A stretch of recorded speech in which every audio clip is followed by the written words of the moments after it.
The second time the Sentry Solutions truck rolled up my driveway, one of the two men in tactical vests looked at my 6-year-old on the swing set for a beat too long and said, "Cute kid.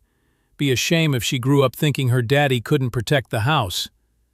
Then he smiled and asked how I'd like to pay the $2,300. I want to tell you I stayed calm. I did stay calm, outwardly, completely, because staying calm on camera was at that point the entire job. But something went very cold and very still in me, the specific stillness of a man who has just decided all the way down that these people are going to prison, and that he is going to be the one who puts them there, and that he is not going to give them a single frame of footage they can use. My name is Cole Branner. I'm 44. I have a wife, Jess, and 2 kids, 9 and 6. And for 15 years before we moved to Tennessee, I worked in debt collection compliance for a bank, which means my entire career was auditing collection agencies to make sure they followed the law. I spent 15 years listening to recordings of collectors and marking the exact sentence where they crossed the line from collecting a debt into committing a crime. I know the Fair Debt Collection Practices Act the way some men know Scripture. I know what a collector is allowed to say, what they are never allowed to say, and precisely how to document the difference. Rhonda Pike did not know any of that about me when she sent 2 men to my house to frighten my children into a payment. It is the single most expensive mistake she ever made, and she made a lot of them. Let me go back to the start.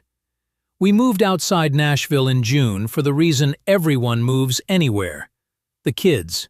Jess and I bought an old farmhouse on a big flat lot on Cane Ridge Road, a place built in 1963, decades before the subdivision grew up around it. Harper's Crossing, the master-planned community with the brick monument sign and the identical beige houses, had been built in the 2000s, right up to the edge of our old parcel, so that from the road, our farmhouse looked like it belonged to them. It didn't. Our lot was never part of the Harper's Crossing Declaration. No association, no dues, no architectural committee telling me what color my door could be. I knew that with certainty, because pulling a title and reading a declaration is the most natural thing in the world to me. Before we closed, I read the whole recorded declaration, and I confirmed what the plat already told me. Our parcel predated the HOA by 41 years and had never been annexed into it. I remember standing in the empty kitchen telling Jess, "Best part is, no HOA." I actually said that. The universe heard me. The kids painted the old shed blue that first weekend. Bright, happy sky blue. I mention the shed because it becomes important in the stupid way these things always do. Rhonda Pike showed up on day 4 with a basket of cookies and a smile like a listing photo. She was the HOA president, a realtor, she said, though I'd learn her sales had cratered, and she welcomed us with the specific warmth of a person taking inventory. She admired the lot. She admired the pool the previous owner had put in, and she mentioned lightly that Harper's Crossing had standards everyone contributed to, and that we'd be getting our welcome packet soon. Then she looked at the blue shed for 1 extra second, and I saw something behind the smile do a little calculation and file it. Out of pure habit, the same week, I put up perimeter cameras, and I told Jess what I used to tell every client. If anyone ever comes to collect a debt, you record it, always. 2 ways if you can, your phone and the camera. Because collectors tell the truth to your face and lie in the letter, and the recording is the only thing that doesn't change its story. Jess thought I was being paranoid about a cul-de-sac in Tennessee. Remember the cameras. They're the reason this story has the ending it has. The welcome packet came the next week, and it was not a welcome. It was an invoice. Harper's Crossing, HOA, account in our name, with payment instructions for annual dues on a house that was not in the HOA. I wrote back the way I'd coached 1,000 consumers to write: certified mail, calm, specific. Our parcel is not within the recorded declaration. We are not members. Please provide the legal basis for any claim. I kept a copy. I always keep a copy. Rhonda's response was where it stopped being clerical and started being a scheme. She sent me a community map with our lot hand-drawn inside the Harper's Crossing boundary and a phrase I'd never seen in 20 years of property documents: grandfathered membership. Her theory, such as it was, held that every house within the shape she'd drawn contributed historically, declaration or no declaration. I pulled the records again. The declaration was recorded in 2004. Our parcel was platted in 1963. There was no annexation, no amendment, nothing. Her map was a drawing. A child could have made it. It had exactly as much legal force. Then the first real fine arrived. $1,850. Unauthorized outbuilding, the blue shed. Non-conforming door color. Trailer stored in driveway, my utility trailer. Plus a late penalty of 1.5% per day, compounding, and a line at the bottom that made the hair on my arms stand up, because I'd read that exact move in 100 abusive collector files. Account referred to our collections partner, Sentry Solutions. Because here is the thing about a made-up debt. On paper, it's a nuisance. But the moment you attach a collector to it, a real one, with trucks and men, a made-up debt becomes a way to frighten money out of people who don't know they don't owe it. And Rhonda Pike had a collector.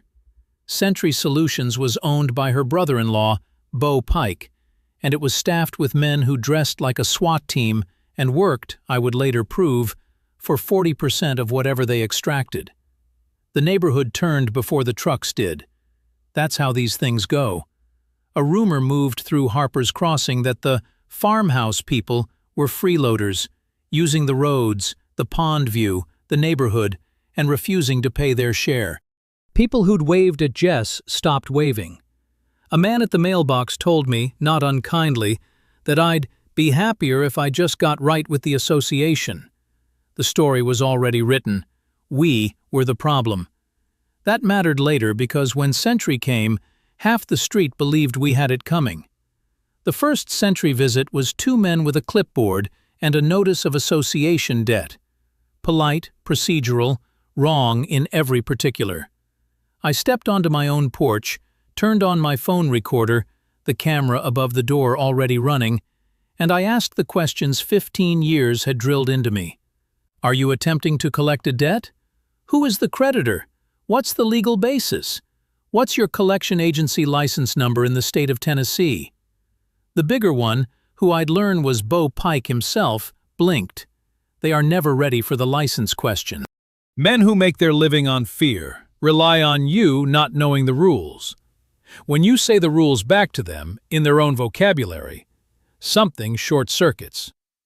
He recovered with a threat dressed as friendliness. Neighbors who pay don't have problems, Mr. Branner. And they left. But I had his voice now. I had the first thread. The second visit was the one I opened with. $2,300 now, the penalty ticking. And the line about my daughter. Be a shame if she grew up thinking her daddy couldn't protect the house. And the truck parked across the foot of my driveway for 2 full minutes, boxing my car in, by accident, while Jess stood in the doorway holding our son, and I watched my wife's face learn a kind of fear I will not forgive Rhonda Pike for as long as I live. They left. I logged it. Time, plates, quotes, the position of the truck. And I copied every file to the cloud.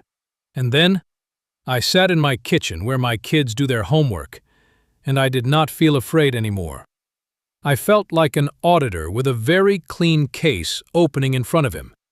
Because they had done, on my camera, on my property, the two things that turn a debt into a felony. They had threatened my family, and they had done it to collect money that did not exist. The visits got worse before they got better, which is how you know you're winning. Slow drive-bys, photos of the house from the truck, calls from blocked numbers telling me the balance was growing. A note under my windshield wiper. Easier to pay by Friday. Jess took the kids to her sister's, and I hated that I was relieved, because it meant I could stop performing calm for them and just be the cold thing I'd become. Through all of it, I held one line with everything I had. Not one raised voice on camera, not one shove, not one threat back.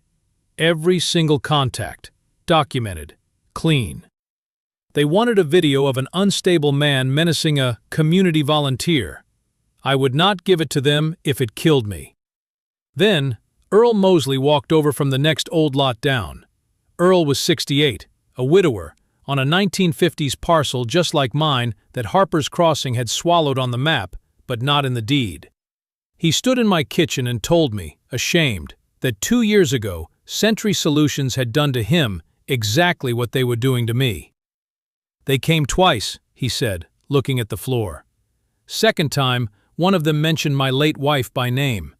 Asked if I felt safe out here alone. I'm 68. I paid them $3,100 I didn't owe. I never told anybody. He put an envelope of his own papers on my table. You're the first person who didn't just pay. I want to help you burn it down. I called a lawyer named Tana Whitlock, a consumer rights attorney in Nashville who did FDCPA cases, and when she listened to my recordings, her whole face changed. People think this is an HOA dispute, she said. It is not an HOA dispute. Threatening a man's family to collect a debt is extortion. Claiming a debt that doesn't exist, misrepresenting authority, threatening people, that's a stack of federal FDCPA violations and state extortion and coercion. And if this Sentry outfit does it as a business, across more than one neighborhood, she tapped Earl's envelope, then it isn't a bad apple. It's an enterprise. That's the ball game. We laid it out like a compliance audit, which is the one thing on this earth I am genuinely good at. The recorded declaration proving our lot was never in the HOA. Rhonda's hand-drawn, grandfathered map proving she'd invented the membership. The fine with no legal basis. Every Sentry visit time-stamped, transcribed, the threats isolated and marked. Earl's parallel case. And a formal debt validation demand, a legal trigger that requires a collector to prove a debt in writing, which they could not do because the debt was fiction. Then Discovery opened the floor and showed us the basement. The contract between Harper's Crossing HOA and Sentry Solutions paid Sentry 40% of everything they recovered. 40%. A commission on fear. And Rhonda's emails to Beau were not the emails of a president reluctantly enforcing rules. These two have kids, they'll fold fast. Farmhouse lots with no declaration are easy money. Do the Mosley approach, worked last time. She wasn't a zealot who'd gone too far. She was a partner.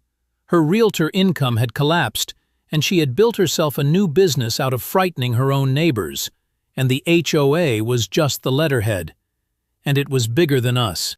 Sentry ran the identical play across 8 subdivisions in Middle Tennessee. Find the old parcels the HOA map had swallowed, but the deed hadn't. Declare them grandfathered. Send fines. Send men. There was a spreadsheet. There was, God help me, an actual spreadsheet, with a column the investigators would come to call the compliance list. The households sorted by how easily they'd break. Widows, retirees, families with young kids. And next to Earl Mosley's name, in a cell that I had to get up and walk away from when I first saw it, paid after visit number 2. They had a system for measuring how much fear it took. Earl was a data point in it. When Beau Pike realized I was recording everything, Sentry changed tactics. They called Jess's employer to say she had undisclosed debts. They seeded the neighborhood group chat with, "The Branners are dangerous. There are liens. Keep your kids away." Someone slashed a tire by our mailbox in the dark. No witness. Except my wide-angle camera, the paranoid one Jess had teased me about, caught the truck at the curb at 2 in the morning, and Bo Pike's cousin walking back to it, and that clip went straight into the file. Rhonda caught me in the Kroger parking lot once, before the end, and dropped the mask for one sentence, close and smiling for anyone watching. "You've got a wife, a mortgage, and one lawyer, Mr. Branner. I've got a whole neighborhood. Who do you think this ends well for?" She genuinely believed that was the math. She had spent her whole life in a world where the person with more standing won, and she had never once been in a room where a recording outranked a reputation. She'd never met an auditor. The reckoning didn't happen in a courtroom. It happened in my driveway, one last time, by design. Tana had walked the whole package, the recordings, the contract, the spreadsheet, Earl's case, to the district attorney, and to a sheriff's detective who'd started out skeptical and ended up furious. So, when Sentry scheduled what Bo called a final visit to resolve the account, we were ready, and so were the people parked one street over. Bo came with 2 men to close it out, and on camera, in the golden Tennessee evening, with cicadas going, he delivered the whole case for us. He threatened that my family wouldn't be comfortable here much longer. He stepped onto my land after written notice not to. He grabbed a fistful of my shirt on my own porch, and I said the sentence I'd been saving, clean and clear for the record. "Are you threatening my family to get money?" And Bo Pike smiled and said, "Take it however you want, compliance man." They came around the corner then. Bo and both men were arrested in my driveway.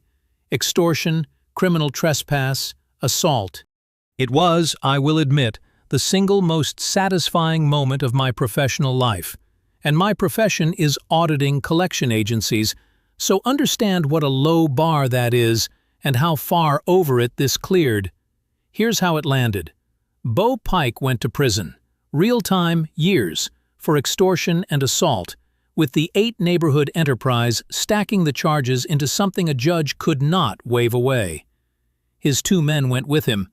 Sentry Solutions was dissolved, its cases across all 8 subdivisions reopened, its victims, Earl among them, awarded back every dollar with interest.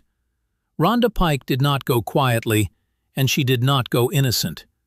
Her own emails and her LLC, because she'd been a co-owner of the scheme, not a bystander, convicted her of organized fraud and extortion, and of embezzling from her own association, because it turned out she and Bo had been pocketing some of the collected cash before it ever reached the HOA books. She got a real sentence, lost the realtor's license that had been her whole identity, and was barred for life from any community association board. In her deposition, she did not say she couldn't recall. She said, chin up, that she had been protecting neighborhood standards, and that those old lots were dragging down everyone's values. She defended terrifying widows as a community service. It was the truest thing she ever said. The court declared, in a recorded judgment, what I'd known before we ever moved in. Our farmhouse is not now, and never has been, part of Harper's Crossing. The fines were void. The HOA, rebuilt, with a new board that inherited the mess, paid our family a settlement, and issued a written apology, and adopted a rule that no property gets a fine, let alone a collector, without verified title showing it's actually in the association. Earl Mosley got his $3,100 back. He came over the day the check cleared and told me he'd moved his porch chair. For 2 years it had faced the window so he could see who was pulling up. He'd turned it back around to face the street. I don't think he knew how much that would gut me. We stayed. People asked why, on a street that had believed the rumors. But I understood by then that the neighbors hadn't been cruel. They'd been worked by the same fear and the same lies aimed at us, just from a different angle. Some of them came by with pies, eventually, sheepish. Jess didn't forgive all of them at once, and I love her for that. The blue shed is still blue. It's a neighborhood joke now. It's a warm night at the end of summer, cicadas going, and the doorbell camera just chimed. A year ago that chime meant a truck in the driveway and men in vests, and my stomach would drop through the floor. Jess and I glanced at each other the way we still do, the old reflex. I looked at the screen. It's Earl. He's got 2 fishing poles and a coffee can of worms, and he promised the kids he'd show them the pond. I turned off the camera alert without looking at it, because I know now what the chime means again. It means somebody I invited is at the door. I closed the incident log I'd kept for 4 months that same night, and I typed one last entry, the only one I was ever glad to write. Resolved. Here's what makes this one land differently. Rhonda Pike didn't forge a deed or bury a pipe. She weaponized a debt collector against a family, and that's a colder, more ordinary evil than most, because it runs on a simple bet, that a frightened person will pay to make the scary men go away. The fine was never the point. The fine was just the excuse to send the trucks. And the genius of the scheme, the part that should scare you, is that they had a spreadsheet, an actual measurement of how much fear it took to break a widow, a retiree, a family with young kids. Earl Mosley was a data point. That's what grandfathered membership really meant, a way to point men at the people least able to fight back. And notice how Cole beat them, because it's the whole lesson. Not with a lawyer, at first, and never with his fists. With a habit. 15 years auditing collectors had taught him that these men tell the truth to your face and lie on paper. So you record everything, always, 2 ways. His wife thought the cameras were paranoid. The cameras are why Bo Pike is in prison. When you say the rules back to a man who relies on you not knowing them, "What's your collection license number?" Something short-circuits, because his entire power was your ignorance. The legal spine here is worth carrying with you. You cannot be forced into an HOA your property was never in. A hand-drawn map is not an annexation. A debt that doesn't exist can't be validated, and demanding validation is a legal right, not a favor. And the second a collector threatens your family to extract money, it stops being a debt dispute and becomes extortion, state crime and federal violation both. And when it's done as a business across many victims, it becomes the kind of enterprise that sends people to prison for years. Fear is a tool that only works in the dark. A recording turns the light on. So here's the question I'll leave you with. When someone in a uniform and a confident voice tells you that you owe them, and that it'll go easier if you just pay, do you know how to make them prove it? Because almost nobody does, and they are counting on exactly that. Cole's family got their quiet back for one reason. He treated the scariest men who ever came up his driveway like what they actually were, a collection agency that broke the law on camera. The trucks ran on fear. And fear, it turns out, is the one debt you should never agree to pay.